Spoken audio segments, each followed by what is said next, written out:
Mystery of the senses.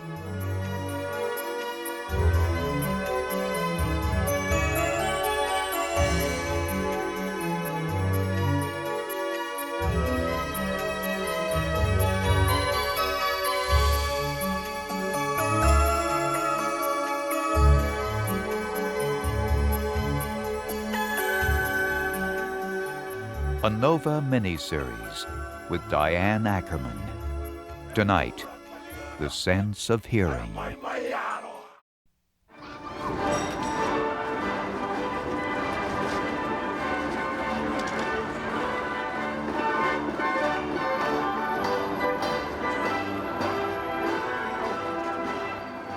We live in a sense-luscious world, thrilling, pampering, and learning through our senses. World is extravaganza enough, you might think. Why add to the sensory uproar? And yet humans do obsessively. We add even more sensations to the spectacle of living. Delectable foods, eye-catching art, exotic perfumes, soul-drenching music. And we like the cheap thrills, too.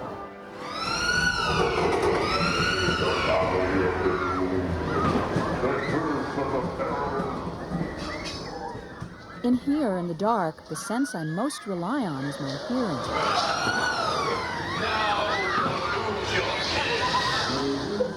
We love to tease our hearing by creating sounds that spark our emotions and our fantasies. These tricks do work in places like these, but they work best in the movies. The spitter dinosaur in Jurassic Park is a great example of using sound to have two different emotions, two different reactions by the audience to this creature. At first, we think it's cute. So we use these chirpy, high, very pure tone phrases. Very non-threatening, high-pitched, rising, cute. And then when it attacks, Gary Rydstrom designed sound for the movies.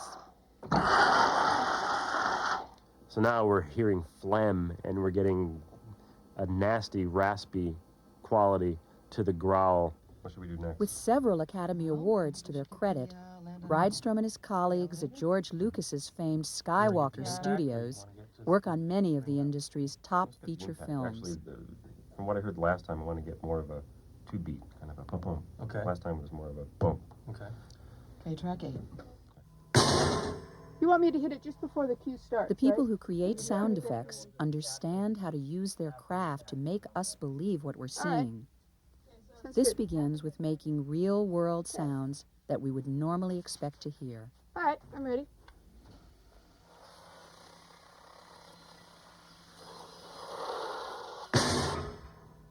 When this works, we are more apt to believe what we're seeing, even if it's the most fantastic thing, say a dinosaur attacking us or a spaceship flying. We're apt to believe it a lot more when we feel like we're right there. A main goal of our hearing sense in a primitive way must be its ability to warn us of dangers and cause a fight or flight syndrome in us if we hear a beast roar in the distance or a cracking tree that sounds as if it could be falling on us. Or the slightest sounds of a predator.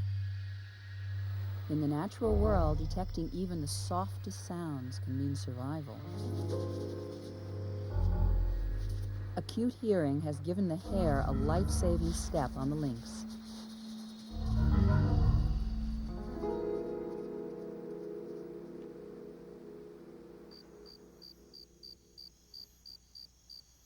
And it will bring dinner to this desert fox. Sound begins with a vibrating source that causes waves to travel through the air like ripples on water. The waves create a pattern in the surrounding air molecules. At the front of the wave, the molecules are pushed together. Towards the back, they are pulled apart.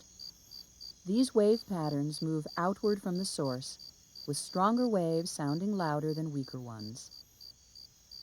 A sound's frequency, or Hertz value, is the number of waves that pass a given point in 1 second. The more waves per second, the higher pitch the sound.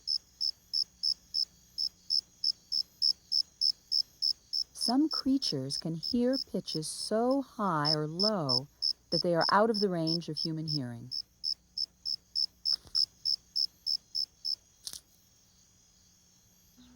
The best listeners can not only detect a wide range of frequencies, but can quickly locate their source. This barn owl has asymmetrical ears.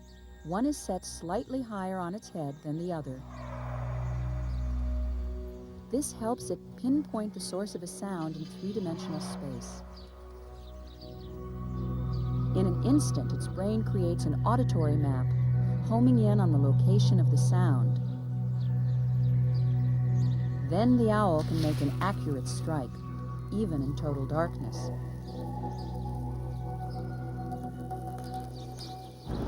And we humans have our own amazing tricks. We can somehow sort through a symphony of competing sounds, and in an instant recognize the vital ones.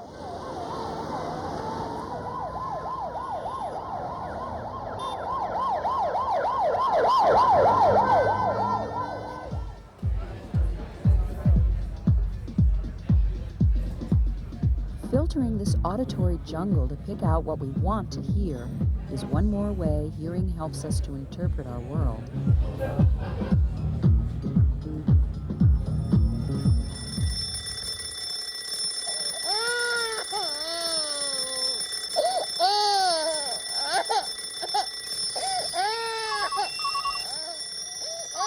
In fact, we depend on our hearing for so much information. It's difficult to imagine how some people manage so well without it.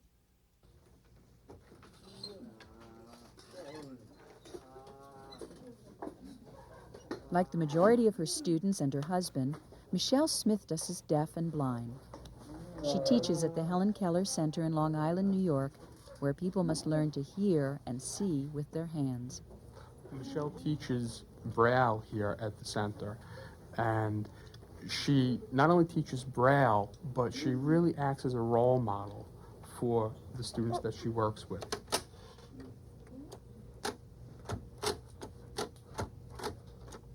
Many of the people here have some vision now, but later on in their life, they will lose that vision, and they're getting ready for the future.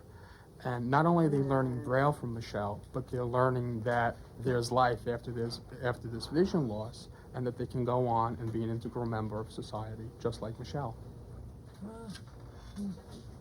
I was born with a hearing impairment. So I was using hearing aids and was going to a mainstream school. Then I lost all my hearing when I got to high school. From high school, I went on to Gallaudet University. There at Gallaudet during my senior year, I was in a snowmobile accident, which led to the loss of my sight. When I realized that I was blind, I felt quite lonely, isolated and frustrated, because I did not know where anything was. But I slowly learned to use the textual method for communication, and to use my hands to help me tell things, to know what is what. Michelle has recently undergone testing to see if she is a candidate for a cochlear implant operation, a controversial procedure that, if successful, could restore all or part of her hearing.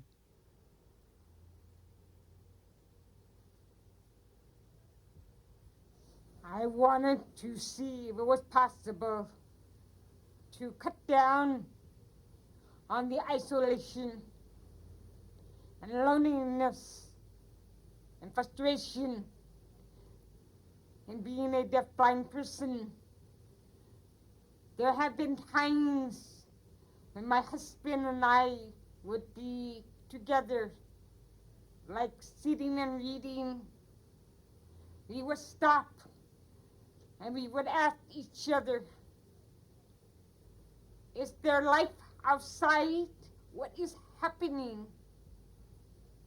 Neither one of us would know. Good morning, Mrs. Smithis. I'm Dr. Cohen. We met very briefly a while ago. Dr. Noel Cohn is an experienced implant surgeon and teacher at New York University and Bellevue Hospital. About your history. Along with an audiological team, he will evaluate Michelle's hearing loss and her physical capacity to receive an implant. I understand that you started wearing hearing aids at about the age of 5.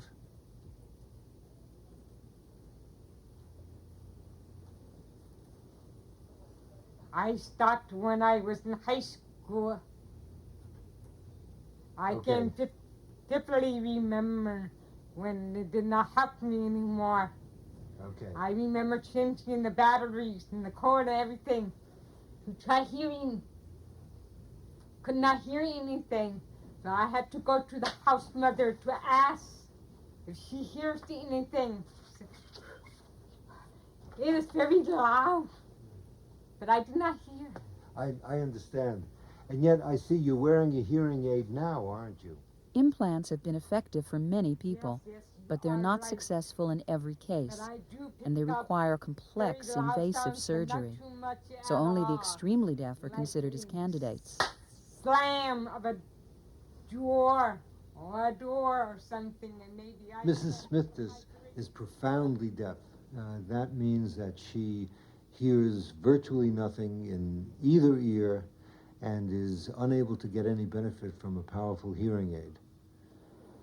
Please tell me, Michelle, which is the different sound? We really don't know exactly what caused Mrs. Smith's deafness. She probably was born with at least some degree of hearing impairment. Do you have any questions before we start? No, I understand. Okay, here we go. P, P, P.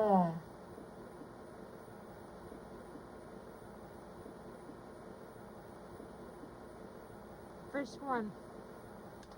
When someone is deaf, invariably the problem occurs in the inner ear itself, in the cochlea, not in the nerve. And what happens normally is that sound waves come in the external ear canal, they hit the eardrum, make that vibrate, which in turn makes the 3 little bones of hearing vibrate. The last one, which is called the stapes or the stirrup, pushes on the fluid in the inner ear. The inner ear contains little hair cells that are stimulated by the pressure changes of the fluid of the inner ear. And those hair cells start an electric current flowing to the auditory nerve, which then transmits those electrical impulses to the brain, and the brain then hears. Now, the problem with the profoundly deaf in 95% of the cases is not that the nerve is not functioning, but that the little hair cells in the inner ear are destroyed, either by infection, or perhaps the child was born without any hair cells, or because of a virus or trauma. Or by noise.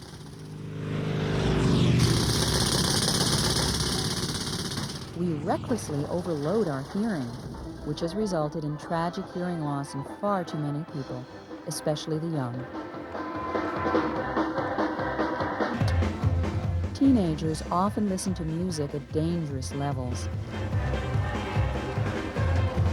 Rock icons such as Stephen Stills and Peter Townsend have become partially deaf and now urge musicians and concertgoers to wear earplugs.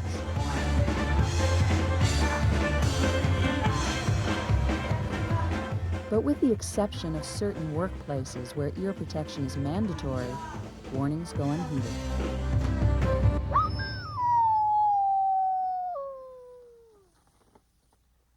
The silence of the Arctic is a tonic to our ears.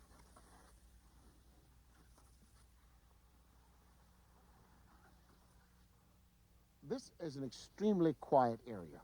We are approximately 77, 78 degrees north latitude. We're very far north. We're in the northernmost inhabited villages in the world. And there's nothing here but a vast expanse of ice that occasionally breaks up. So the loudest noise is that of a breaking piece of ice. It is the silence of northern Greenland that has attracted neurophysiologist Alan Counter. He travels to the quietest spots on Earth to study human hearing. In such quiet, you might expect people to have excellent hearing. This is a very unique population in some respects, made up of about 700 Inuit Eskimo people who have lived in this area for thousands of years.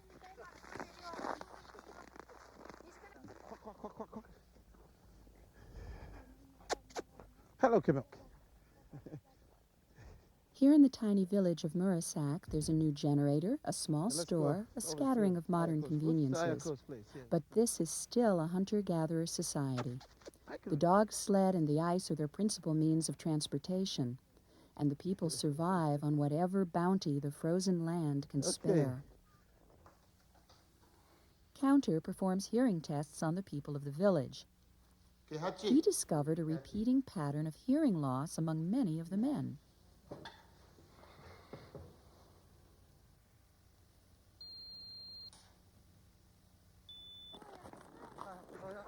This one is very delicate. These are very delicate. Human beings can hear from a very low part of the vibratory spectrum, very low sounds, low pitch sounds, to very high pitch sounds.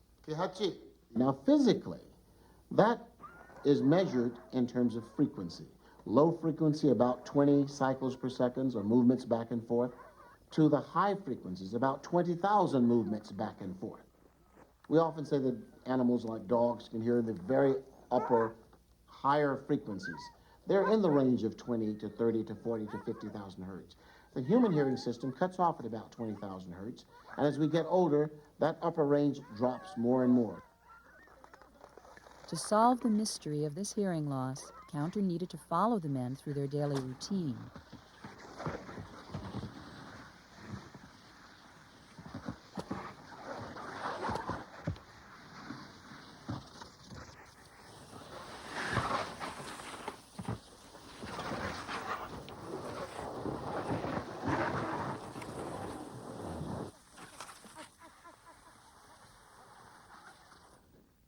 They go out to areas where they know or some friend has passed that there will be some seals present.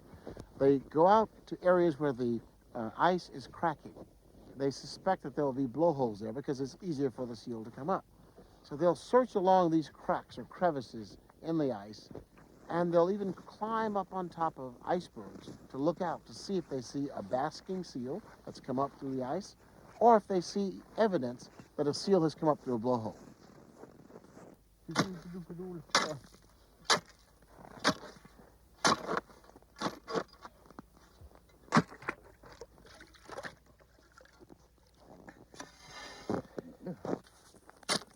Once they spot that evidence, they'll go there and wait. They used to go there and stand poised with the harpoons. Today they go there with rifles, and they'll lean over and just wait for sometimes up to an hour, 2 hours, 3 hours. There's a great deal of patience.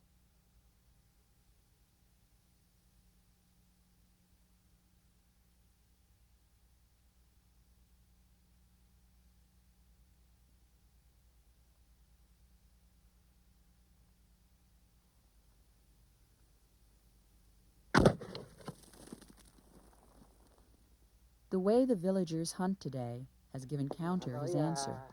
The moment the hunter fires the gun, and there's this blast of impact noise on his ears, there is immediately afterwards a hearing loss.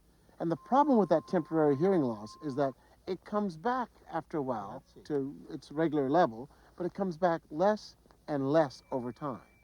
If you look in the inner ear, you see the hair cells, instead of standing up correctly, just broken and fused and lying over. The middle ear contains two little muscles. They are the smallest, the tiniest skeletal muscles in the body, and yet they do a great deal of work. They protect us from the loud sounds around us. Nature makes a number of loud sounds, but in this area, the loudest, of course, is the breaking off of a giant iceberg sliding down a glacier. Sounds like a huge bomb explosion. But even to that, if it catches us off guard still, the middle ear muscles contract and tighten the eardrum, and they pull the little stirrup or stapes out of the inner ear, and they protect us from these loud impact sounds. But a rifle blast from a hunter, as he is standing over a hole and blasting, it goes so rapid, it has such a quick peak that the hunter's muscles have no time to contract to protect the hunter from hearing loss. By the time the hunters are in their 60s, they've lost almost all of their hearing. And what's even special about this population is you begin to see that pattern at age 10, when the boys first get their rifles and begin to go out hunting. I've seen 10-year-olds come in with 4 and 5 seals that they've shot out on a week's hunt, let's say. And when you test their hearing, you see sometimes in a 15-year-old the hearing loss of an older man. And by the time they're 30, they're quite severe. And by the time they're 50 or 60, their hearing is profoundly impaired. Virtually nothing grows here, so hunting is essential for the community to survive. Yet hunting is a risky business. Tiny Murasak saw 4 of its young hunters die last year. Hunters need their hearing to find game, to avoid dangerous animals, to detect ice cracking, to fathom all the sounds that give them warnings and guides. Akalik.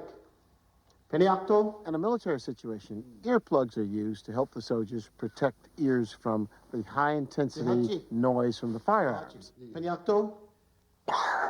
With the introduction of these new ear protectors that I brought to them, hopefully we can save the hearing of particularly the young people, and we can conserve the residual hearing of the older people and enable them to hear their children talk, to hear their grandchildren talk. That's very important to them.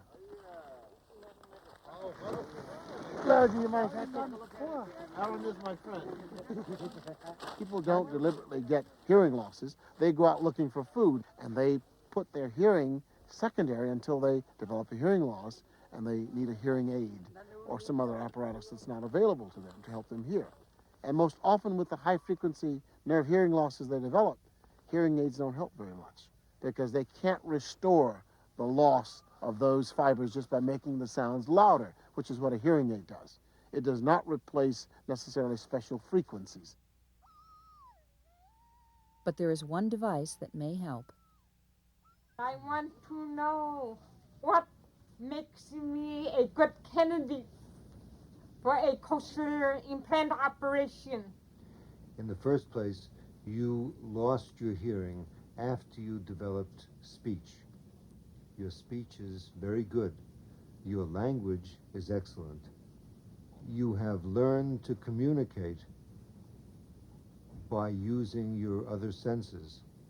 I think we can say that right now you seem to be a good candidate. There's no reason to think that you won't do well.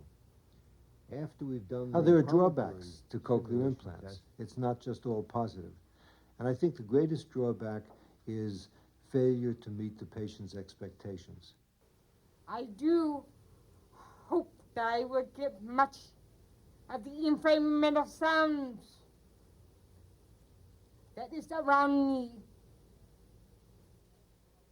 But it would be wonderful if I get more than that. In our experience, people who were born hearing learned to speak and then lost their hearing. About 50 to 60% of those people who get a cochlear implant are able to understand at least some speech. About 30% are able to understand a rather good amount of speech. I think it's only human for everyone to hope that they're going to be better than just average. But I'm concerned about this, Mrs. Bouillon. Unfortunately, at this point, we really can't tell ahead of time who's going to be in that very, very good 30% and who's going to be in the good 50 to 60%.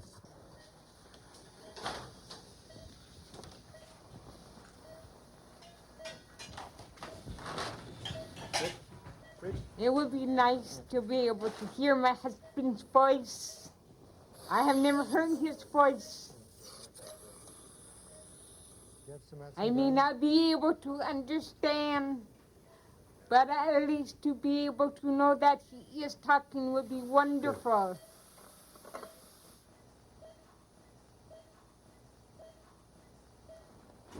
It's a little snug, so I'll just...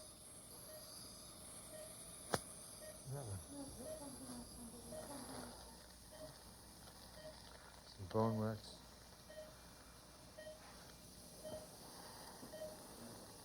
Bovie. It's a pumper. Okay, there it is. We've made a hole in through the bone. You're looking into the scala tympani, which is the lowest compartment of the inner ear, where we're going to insert the electrode. That big black hole is the scala tympani, and up above it, right there, is the undersurface of the basilar membrane, which is the middle compartment of the inner ear. And this is the hole into which we're going to put the electrode. Let's have the, do you have the Russian forceps?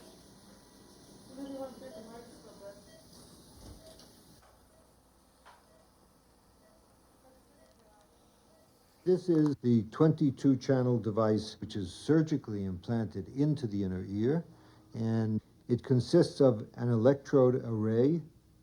There are fine coiled wires that connect the electrodes to a titanium can of electronics, and an antenna coil, which receives signals from the external hardware, and they're transmitted to each of the 22 electrodes.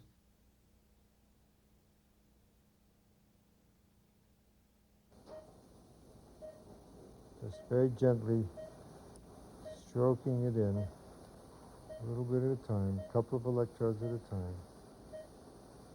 I'm gradually advancing with my right hand as I stroke it in with my left hand. Suction in my left hand, please.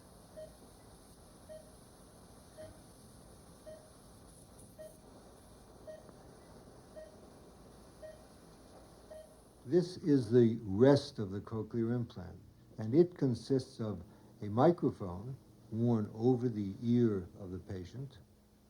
The microphone picks up whatever sound is in the environment of the patient, transmits it along this wire to the speech processor. This contains some microchips in it, and the microchips take the sound from the environment and changes those auditory signals into little digital blips, which are then transmitted back up the wire to a transmitter coil. This outer ring is held against the head by the magnet that's in the outer ring, which attracts the magnet in the implant itself, which allows the two coils to speak to one another, right through the intact skin. Back to the microscope now. We have the electrode in. We're going to connect an external stimulator that's run through a computer and then stimulate it.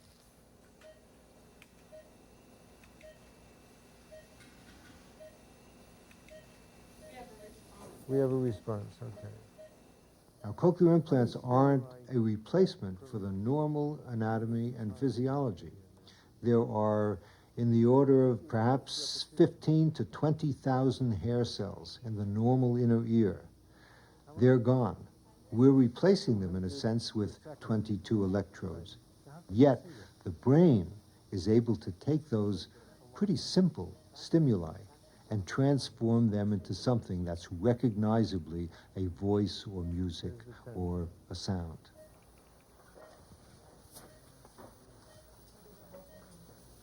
We don't really know how the brain hears. It's a fascinating topic.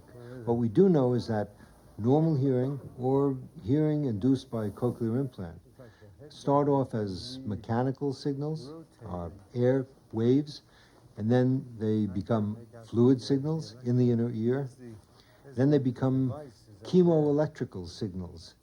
At some point, the brain takes these chemoelectrical signals and it makes them into Bach or Beethoven or baby crying. And we don't really know exactly how it does that.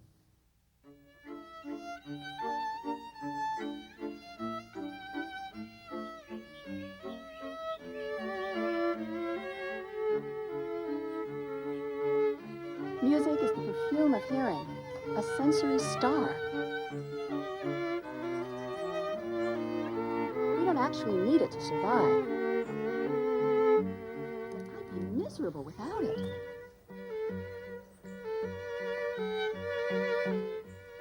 Music can gnaw at the heart one moment, and the next, fill us with laughter and waltzes.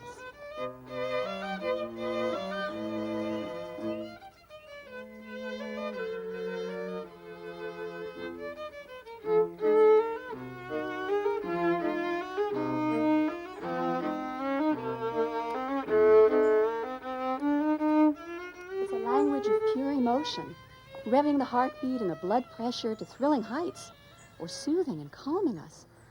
But where does this deep emotional response begin? We enter the world with our ears wide open and vociferously announce our arrival. We've been hearing sounds outside our mother's womb for almost 3 months.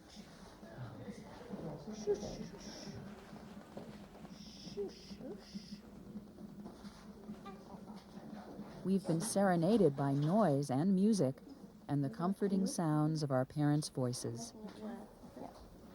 Oh, there you go. That's better. Yes. Oh, Sly, where are you? Hello, dear. Not very nice, is it? Joyously, the adults reach out to greet and care for us with music. Well, musical tones, really. And virtually all cultures use these sounds to communicate with infants.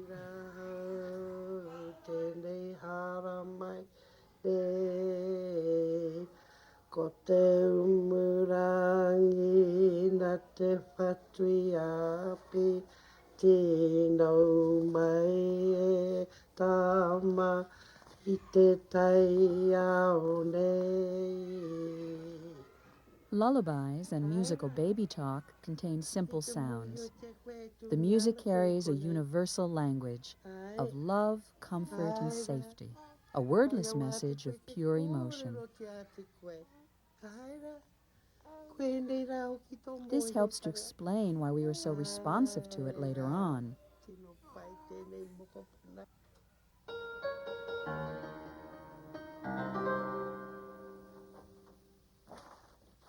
George Fenton is a British composer who writes for the movies, a craft where understanding how music affects the emotions is often critical to a film's success. Well, the music goes in the same ear as the words, and I think we do process it differently. If, for example, there was a tune playing like this behind, and somebody said, "Don't worry, but I've got something to tell you." We know, we get some sense of what it is he's going to. Whereas if somebody walks into a room and someone steps out from the shadows and says, "Don't worry, but I've got something to tell you," you expect something different's going to happen. But yet they're saying the same thing. So it's not that the audience is necessarily conscious of the words they're saying, or conscious of the music that's playing as they're saying the words. It's just that the words sound different. People are affected by music for a number of reasons, and I guess that one of the most powerful reasons is association, that they associate certain sounds or certain types of music with things in their past. And the past can mean their own conscious past. You know, you can play. People will play a record that they played constantly when they were on holiday and they fell in love with somebody, and that record always makes them feel sad or happy or however it ended up. And there are things that are in people's past that they don't remember, but are kind of perhaps in all our past, that it is a shared perception of musical things.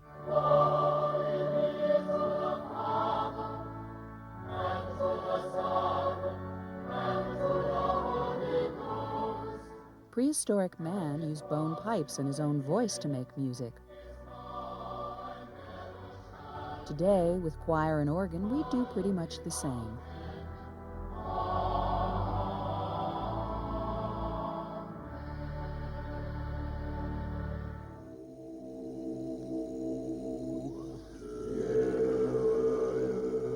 All the Earth's civilizations produce music.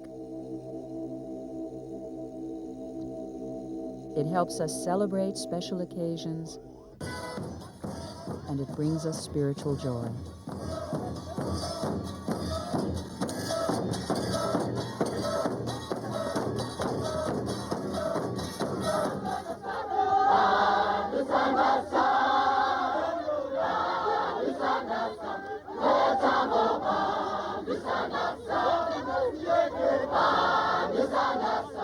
Music identifies a group as a proud and distinct culture.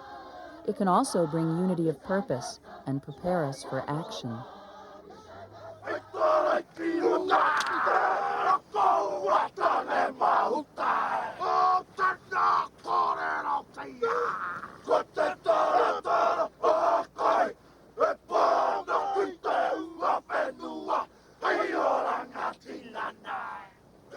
This is a haka, an ancient posture chant that was often used by the Maori people of New Zealand to prepare themselves for battle.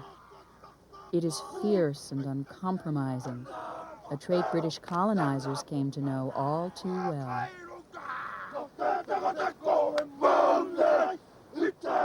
Today it is used for a different purpose. These young Maoris are rugby players. They are using the haka to psych themselves up and their opponents out.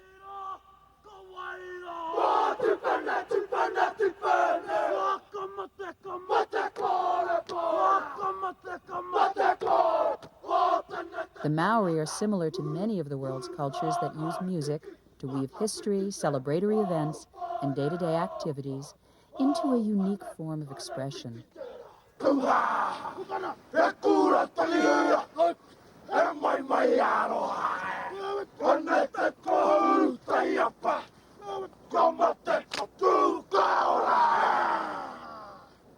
haka that many of us perform relive experiences of our ancestors when they confronted the British troops in here. You know, when they were sitting on this piece of land we're on now, looking out there and seeing troops moving through their land. We know how those people felt through the songs that they passed down. Composer and singer Sid Melbourne teaches Maori studies at the University of Waikato. And we relive that history because in many ways it reflects the way we live today. You know, we have moved out because of the need to survive economically. And we live many, many miles from here. And we live in sort of, in families away from home. And we have that same sort of feeling of isolation. So we sing those songs to reflect our own sort of experiences. Sid Melbourne's ancestral homeland is in the hauntingly beautiful Uraweri Forest of North Island. Once a major Maori stronghold, its descendant population is now sparse and scattered.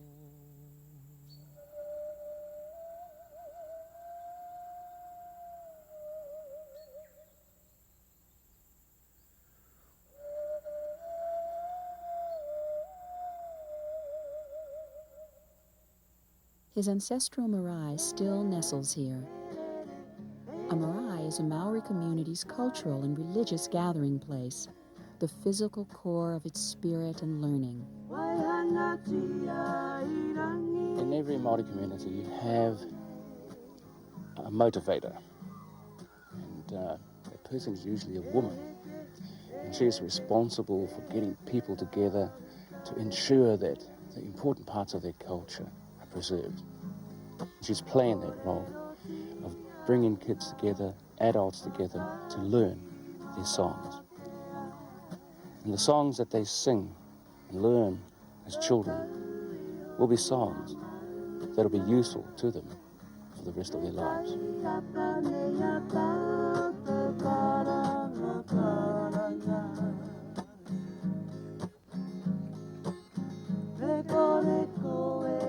But many of the people are elderly. As happens in rural communities all over the world, younger families are leaving, moving to the cities in search of work.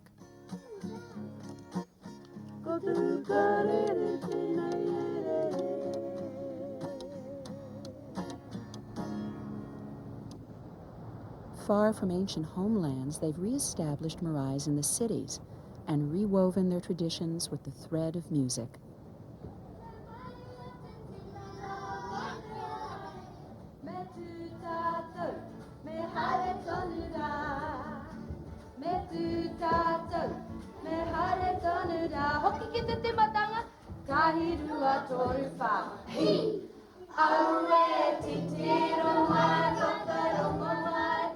Government attempts earlier in the century to ban Maori language failed, and many communities like this one in Auckland now run their own primary schools. Beside teaching language and customs to the children, maraes compete with one another in national competitions that include canoeing, arts and crafts, and, of course, singing.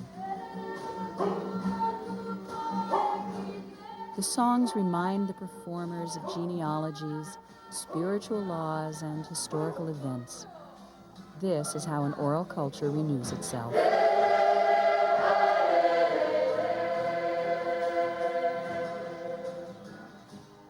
Music for us does so many things and fulfill many of our needs. Song is a way of coming to terms with your own feelings. It's a way of exhibiting your feelings. And we have a word for song. It's called waiata, and it means revealing the soul.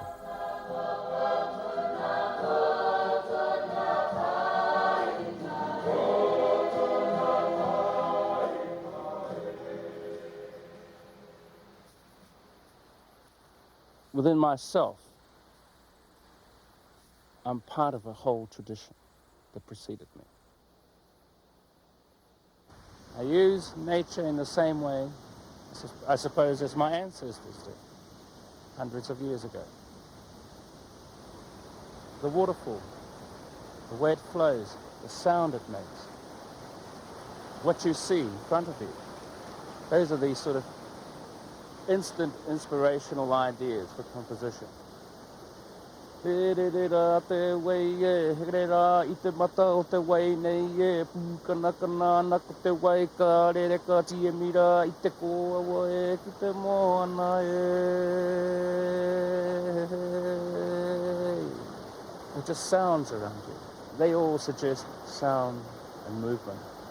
And they are the source of my ideas, my inspiration. Tohu hune toroa, hei rau tiki tiki, mo te pane kire, ho te maunga rongo.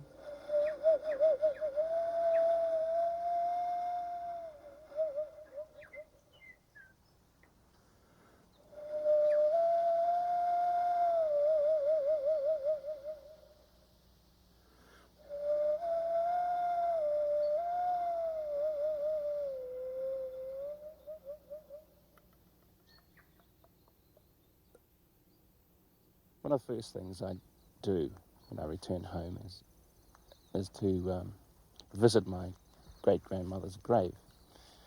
And normally I play to her instruments of her time, but I also sing to her. Hei kapuake, itaku manawa. And I like to say something to her. Even though she's dead, her spirit still lives on. And to reach out and sort of cradle me.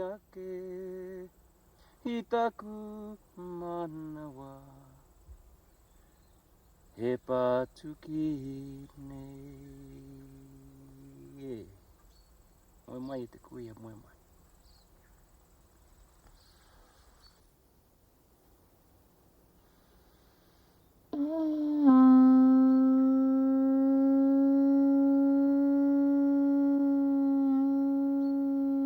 Coming back home, visiting the sites and the people, is to reassure me that I'll never be alone.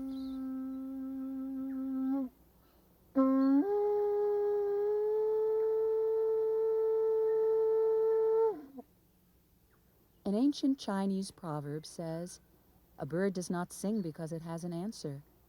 It sings because it has a song." Michelle, can you hear my voice? 4 weeks after surgery, Michelle's implant is turned on. Do you hear it now? I made it softer. Can you hear I do me? hear. These are the first words Michelle has heard in 25 years. Michelle? Michelle?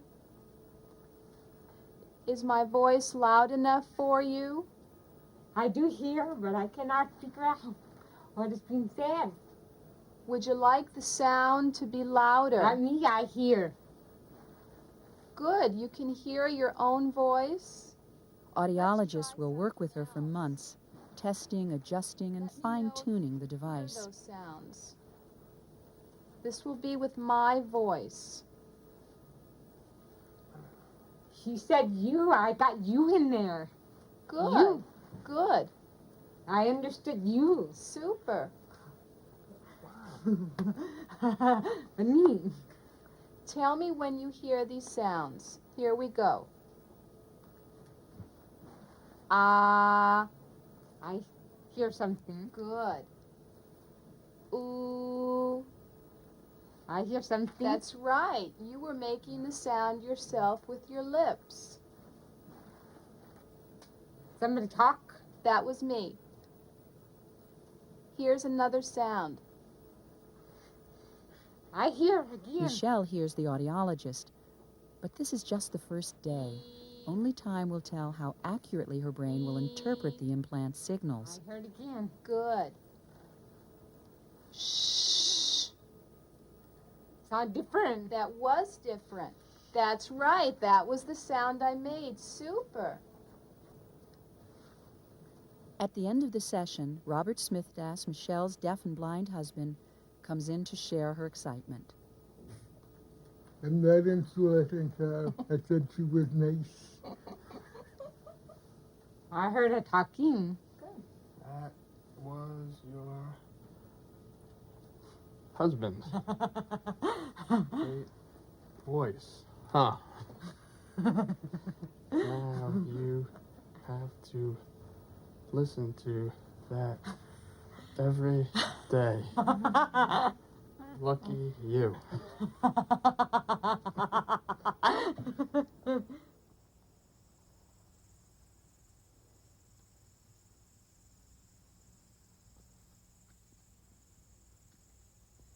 I don't think I've ever experienced total silence. The world is bursting with sounds. I'm listening to some of my favorites right now. They're subtle, but if you listen to them very carefully, they can envelop all of your senses. The crunch of the twigs and the leaves underfoot, the crickets rubbing song from their legs, the hush of the wind in the trees. I wouldn't even mind a gentle rain right now, the kind that used to drum on the tents at summer camp when I was little. Our hearing plays so many roles in our lives that we tend to forget how personal it is. Sounds warn us and they relax us, but they also spur 100 private memories. Each of us has a sensory signature, and so our hearing leads us far beyond the practical to a universe of thought and feeling that keeps us aware, amused, and alive.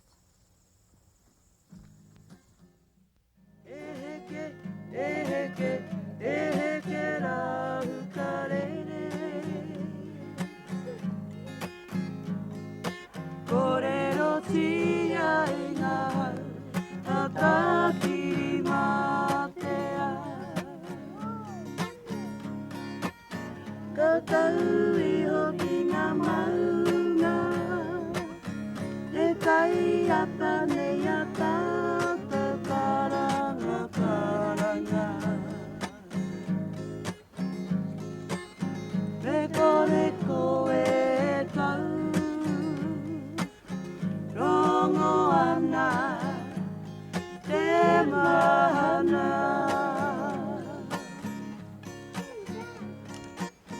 Mystery of the Senses was produced by WETA Washington and WGBH Boston, which are solely responsible for its content. A production of WGBH Boston and WETA Washington. This is PBS.